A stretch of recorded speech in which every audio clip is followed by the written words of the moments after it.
Hello दोस्तों, कैसे हैं आप सब। उम्मीद करते हैं आप सभी अच्छे होंगे, स्वस्थ होंगे और मस्त होंगे। स्वागत है आप सभी का आपके अपने YouTube channel teach for target पे। जिस चीज़ का आप सभी को इंतज़ार था वो घड़ी आ चुकी है। जो लोग भी अभ्यर्थी बीपीएससी यानी कि शिक्षक बहाली परीक्षा का के नोटिफिकेशन का जो है वो वेट कर रहे थे, उन लोगों के लिए बहुत बड़ी खुशखबरी है। वो जो है क्या है वो हम आपको बता दें आप सभी को। जैसा कि आप सभी के पास पीडीएफ पहुंच भी गया होगा, बहुत सारे अभ्यर्थी कमेंट कर रहे थे कि पीडीएफ में क्या कैसे है उसके बारे में थोड़ा बताइए। तो चलिए हम उस पर आपको आज बात करते हैं। देखिए, इसको समझने का प्रयास करिएगा कि क्या क्या चीज़ें हैं। और आज हम जो है वो बात करेंगे कि आप अगर इस एग्ज़ाम को देना चाहते हैं तो आप लोगों के पास कौन कौन से डॉक्यूमेंट्स होने चाहिए, फॉर्म भरते टाइम आपके पास कौन कौन से डॉक्यूमेंट्स होने चाहिए। बाकी उन सभी चीज़ों पे हम लोग बात करेंगे और जो भी इसमें इंपॉर्टेंट चीज़ है उस पर हम एक एक करके बात करते हैं। तो चलिए देखते हैं कि क्या क्या चीज़ें हैं। आप सभी को जहाँ तक पता है कि 1,70,461 सीटों पे बहाली होने वाली है और उसका जो परीक्षा होगा उसमें जो है वो यहाँ पे आपको दिख रहा होगा कि बहुत सारे जो है वो कैंडिडेट्स के हिसाब से मैं जूम करके आप सभी को दिखाने का प्रयास कर रहा हूँ।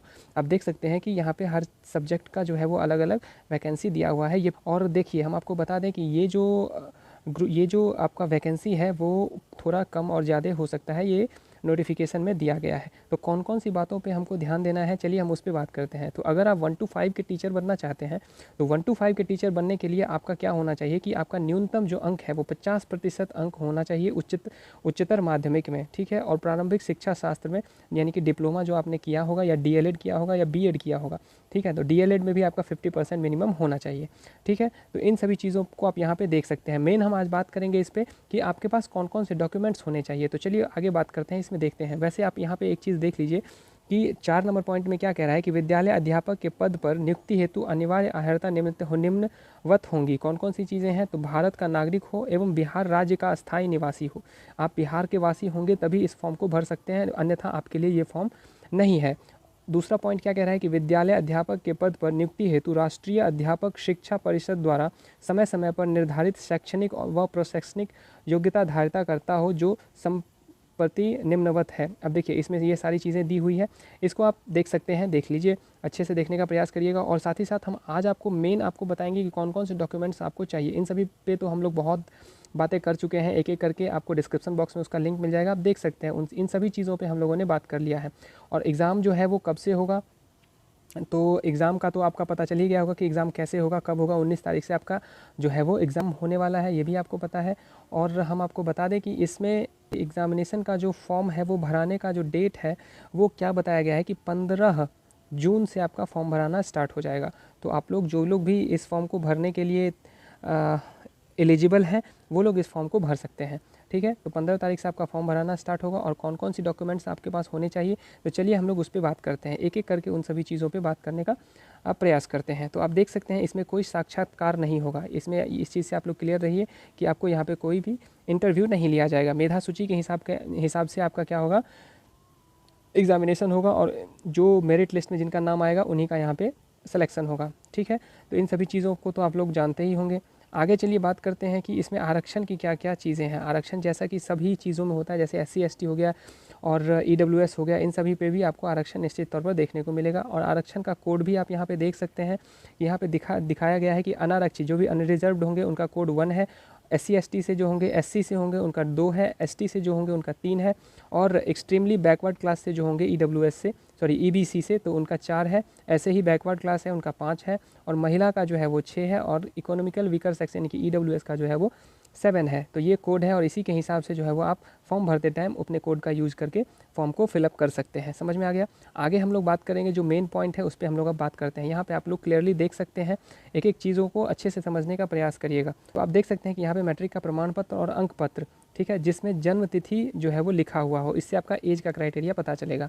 उसके बाद क्या है कि विज्ञापन की कंडिका 4 यानी कि शैक्षणिक और प्रशैक्षणिक योग्यता, शिक्षक पात्रता दक्षता परीक्षा जो आप उत्तीर्ण किए होंगे उसका जो है वो सर्टिफिकेट आपके पास होना चाहिए। विज्ञापन की कंडिका 4 में क्या कह रहा है कि शैक्षणिक योग्यता के अनुरूप जो है वो अंक पत्र होना चाहिए, यानी कि जो 50% आप लोगों का है कि नहीं है वो उससे ही पता चलेगा। तो उस चीज़ को आप लोग फुलफ़िल किए होंगे तभी इस फॉर्म को आप फिलअप कर सकते हैं। और चौथा, जो कि सबसे मेन पॉइंट है, कि आप बिहार के डोमिसाइल होंगे यानी कि बिहार के निवासी होंगे तभी आप इस फॉर्म को फिलअप कर सकते हैं। पाँचवा क्या कह रहा है कि पिछड़ा वर्ग, अत्यंत पिछड़ा वर्ग के उम्मीदवारों के लिए क्रीमी लेयर रहित प्रमाण पत्र, यानी कि महिला उम्मीदवार के लिए पिता के नाम से व पता निर्गत क्रीमी लेयर रहित प्रमाण पत्र दावा करने की स्थिति में, ठीक है। उसके बाद छठा जो है वो ऐसे ही करके इन सभी चीज़ों को आप अच्छे से देखने का प्रयास करिएगा।